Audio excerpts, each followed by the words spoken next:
Vocês aí também estão sentindo? Sentindo o que lá ele? Sentindo o cheirinho da treta pairando no ar. Olha esse trailer espetacular aqui. Tenha vergonha na cara. E na próxima coletiva, tenha postura. Se dê ao respeito. Contrário. Rapaz, Mauro César ficou muito puto, velho. É poucas vezes eu vi assim, Mauro César com uma feição de tanta raiva na minha vida. Pedindo postura pra Baraúna e que tenha vergonha na cara. Rapaz, ficou muito puto, velho. E Baraúna, lógico que deu a resposta também, né? E dar forças para progredir ainda mais, crescer ainda mais, lhe assustar ainda mais, para que você possa ficar tolhido, calado e estupefato com a performance do Bahia. E aí, meu amigo do... Vamos lá, contexto, tá? Contexto. Durante a coletiva pós-jogo, agora recentemente do Bahia, jogo válido pela Série A, Rogério Ceni foi indagado, né, por Baraúna. Baraúna colocou ali uma opinião e ao mesmo tempo fez uma pergunta para Rogério Ceni. Vamos lá. Colocar mais uma vez o contexto aqui da coletiva pós-jogo. Fluminense 3, Bahia 3, na Fonte Nova. Boa noite. Gostaria até de estar lhe parabenizando pelo jogo, que eu entendi que o jogo foi um bom jogo, mas nossa defesa entregou o resultado. Jogaço, 3x3. Eu acho que não entregou, mas eu acho que jogou a defesa hoje, jogou abaixo do que vinha jogando. Mas quando eu digo entregou, Rogério, é porque primeiro... Aí o contexto, né? Vocês escutaram o Baraúna falando, nossa defesa entregou os gols... Aí Rogério Ceni discordou. Aí daqui a pouco o Mauro César vai bater nessa aspas da nossa defesa. Sim, até não baba, tomar gol de lateral é inadmissível. Depois deixar um cara como o Cano que finaliza, movimentar e ninguém acompanhar é inadmissível. No terceiro gol, o nosso lateral, que é um bom lateral, jogou bem, deu o lado de dentro, dá o lado de fora. Dá o lado de fora que é mais fácil você marcar a perna que o cara vai cruzar do que você dá o lado de dentro que ele pode passar, tocar, driblar. O zagueiro não acompanha, o goleiro facilita tomar gol. E aí, então, na minha opinião, a nossa zaga contribuiu para o resultado, apesar do time ter feito um bom jogo e ter feito os resultados. Mas o que mais me deixa chateado não é nem do jogo, porque o jogo você já falou, é ver a passividade com a qual o nosso departamento de futebol não contrata. Recorrentemente não contrata. A gente vai falar de orçamento, a gente vai falar da conduta do jogador, dos nomes. Nomes aparecem, nomes boiam, mas geralmente, infelizmente, nós somos um time pobre, nós somos um time adquirido por um grupo pobre, por um grupo que não tem verba, que o nosso orçamento já está estourado. Deve ser tudo isso para a gente parecer um caga do calmo e não contratar. As falhas do elenco estão gritando. Você tem feito sua parte, o elenco tem feito a parte dele, as falhas gritando e as peças não chegam. Irritantemente, com a calma, a parcimônia, parece que o City não tem a vontade ou parece que tem medo de crescer. O Bahia, na minha opinião, antecipou as etapas de crescimento. Toda mão que o Bahia está próximo de chegar bem na ponta do campeonato, o Bahia falha, o Bahia não consegue matar o jogo, o Bahia não consegue o resultado, o Bahia não consegue ir adiante. O que fazer para ir adiante, finalmente passar desses tão esperados 30, 31 pontos que a gente insiste em não passar? Bom, primeiro vamos lá, tá, gente? Contexto antes da resposta de Rogério Ceni. Eu não sou jornalista, não sou formado em jornalismo, então eu não posso afirmar coisas com muita propriedade. Primeiro que Baraúna aí representou o torcedor do Bahia, né?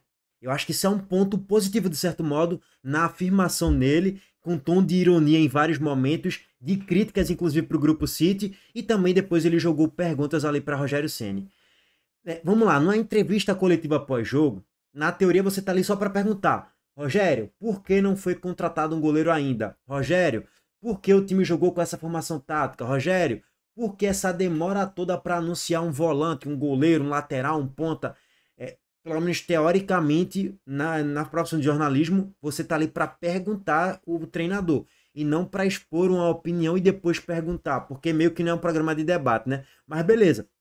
Ao mesmo tempo, eu acho válido o cara fazer uma afirmação, um jornalista, ou um jornalista mais identificado com o Bahia, meio que um jornalista torcedor, perguntar sim para o treinador e ainda assim fazer afirmações fortes ali, porque isso de certo modo repercute internamente e repercutiu o Brasil todo. Essa publicação aí tem mais de 800 mil visualizações, irmão.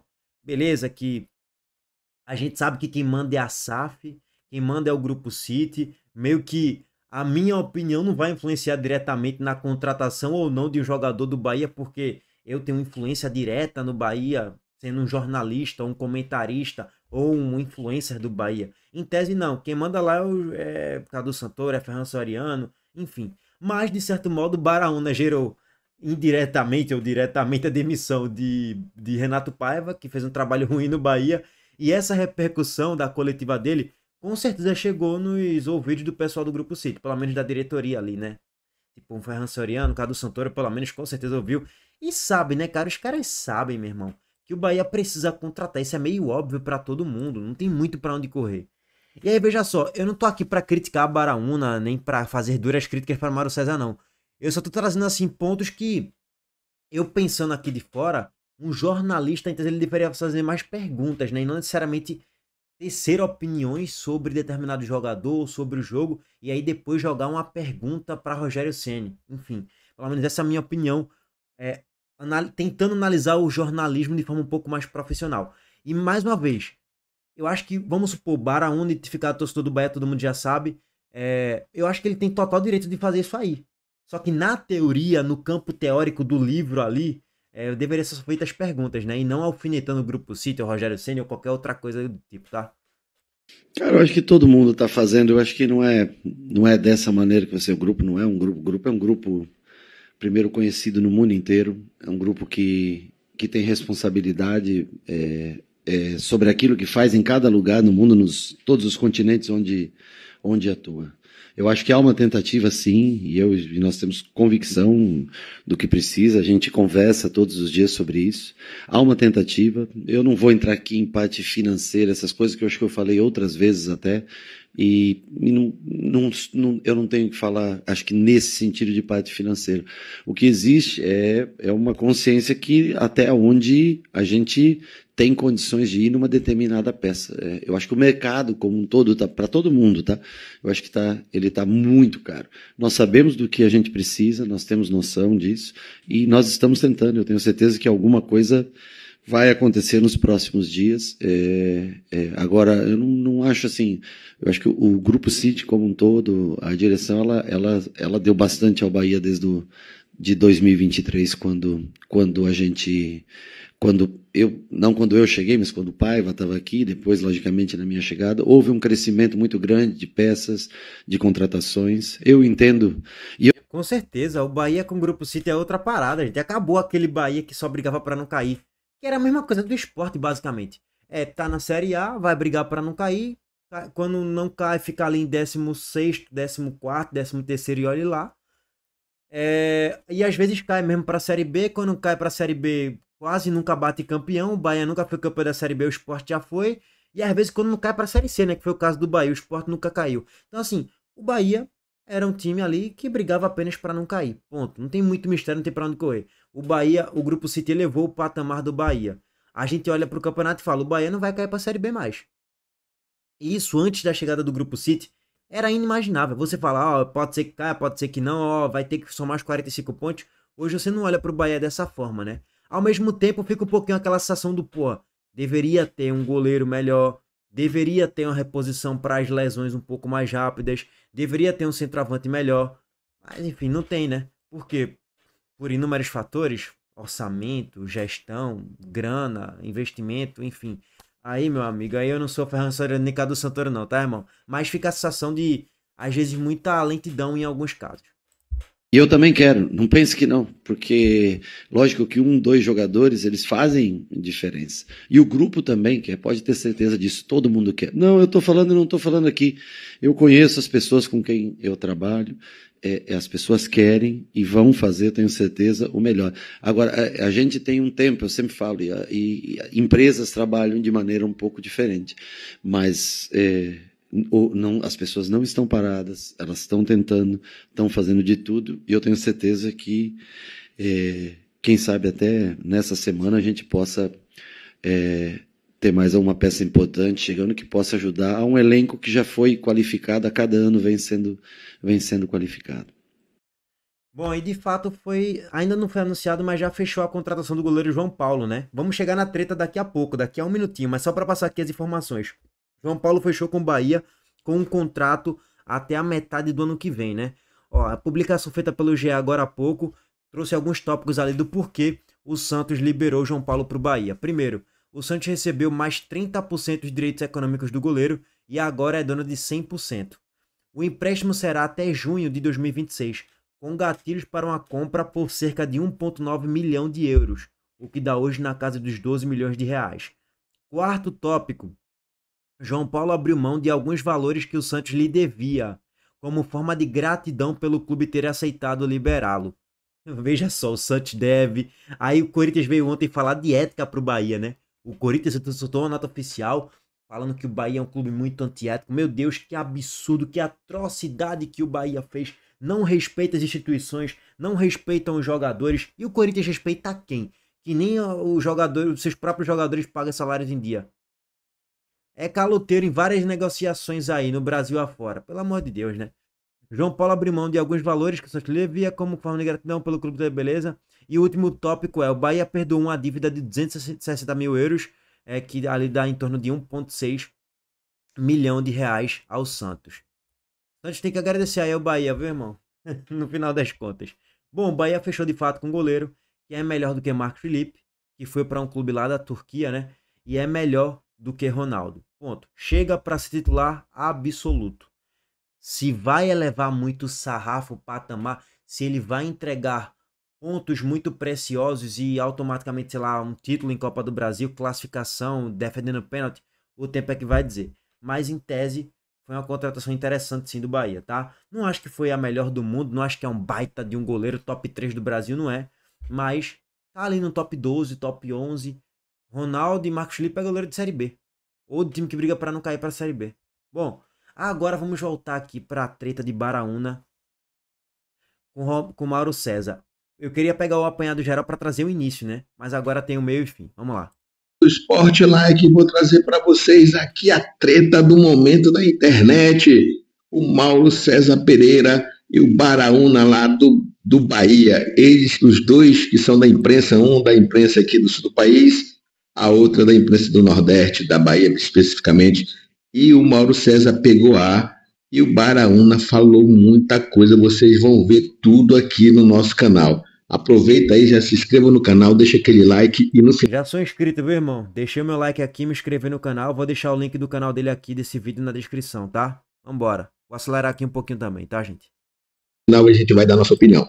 Vamos lá pro vídeo. As coletivas de imprensa, após os jogos de futebol especialmente, estão há algum tempo contaminadas pelas presenças lamentáveis de pessoas que não têm preparo para participar de uma coletiva de imprensa.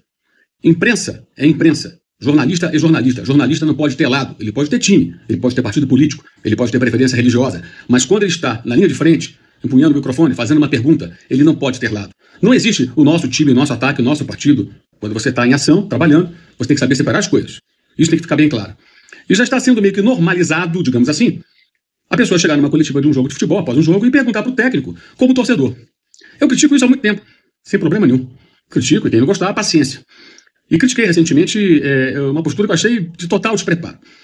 A mim chegou um vídeo, partindo dessa pessoa que eu não conheço, nunca ouvi falar, né? Nunca ouvi falar. E, aliás, quando ouvi a voz pela primeira vez, achei lamentável, sobre todos os aspectos, fazendo uma grande confusão mental, que eu acho que é o único recurso que tem alguém com uma cabeça tão pequenininha, tentando atribuir preconceito, tentando colocar a história do clube em questão, o clube que ele defende, desdefender, né? E não tentando entender, porque não tem capacidade ou não tem boa vontade de entender, porque intelectualmente deve ser pífio e patético, né? Muito raso. O que eu estava tentando dizer. Ou seja, que o clube em questão estava numa situação financeira que não era tão boa, foi adquirido, virou SAF, né? Foi adquirido por um outro grupo, por um grupo específico, né? E esse grupo faz o que ele quiser. Porque SAF é assim. O Corinthians está numa crise tremenda, mas é possível tirar o presidente com impeachment. O Flamengo também teve um presidente afastado por impeachment. Outros são afastados no voto, porque são maus gestores, não agradam. Outros conseguem ficar ali no poder mesmo sendo maus gestores. Mas quando é SAF, amigão, não tem jeito. Você pode espernear, reclamar, tentar confundir a cabeça das pessoas. Quem decide é a SAF. Quem decide é o dono. E o clube. Isso é verdade. E assim, voltando àquela questão do contexto jornalístico da coisa, né? Existem hoje muito, em vários clubes, né? Tem muito jornalismo torcedor mesmo, identificado, tá? Claro, o cara é jornalista e é torcedor. E tá lá pra fazer perguntas meio que puxando mesmo pro lado do torcedor. Eu acho que isso tem um lado positivo e tem um lado, vamos dizer assim, mais pra imprensa tradicional fica um pouco negativo, porque esse negócio do nosso time, nossa defesa, tipo, deveria ser um pouco mais imparcial. Eu entendo também o lado de Mauro César em relação a fazer perguntas em coletiva de forma mais imparcial. E sobre o Grupo City SAF é isso aí, quem manda é a SAF, meu patrão. É ela que manda. Se ela quiser pintar o portão de dourado, vai ser dourado agora. Eu tô exagerando aqui um pouquinho, tá? Vocês entenderam de coisa que eu tô querendo chegar. Tipo assim, Não adianta tu se despernear, fazer protesto. A SAF é que decide, a SAF é que manda. Ó, vamos gastar esse ano 300 milhões. Gastou 300. Ah, mas falta gastar mais 100. Dane-se. Nosso planejamento é gastar 300. Ah, mas tá fazendo protesto. Dane-se. Infelizmente, ou felizmente, é assim que funciona. Pro Bahia, felizmente, né? Porque o time que tava aí sem perspectiva nenhuma, hoje tá ali em quarto colocado da Série A. Tá ruim não, né, irmão? Em questão, tem o dono. Tomara que faça sucesso. As informações que chegam são de que eles são sérios, a gente sabe disso, né? Quitaram dívidas, estão investindo na equipe. A equipe está muito mais forte do que era antes da chegada desse grupo. E sem esse grupo, sabemos, a dificuldade para esse clube, embora seja um clube tradicional, de grande torcida, com uma história muito bonita, a possibilidade de ter um time competitivo seria muito menor. Tanto que está competindo numa esfera onde não competia há muito tempo. E voltou a disputar de novo, depois dos aportes financeiros desse grupo. A chegada desse grupo foi festejada, porque o torcedor sabia que era uma perspectiva interessante. Agora, se quiser discordar, se quiser defender o que acha que é um direito seu de se portar, amigão, numa coletiva como um torcedor, ok, eu acho patético. Se você não se vergonha disso, e se diz jornalista, radialista, sei lá o que você é problema teu, meu camarada. Agora, não venha atribuir a mim preconceito, falar da história do clube, não seja covarde.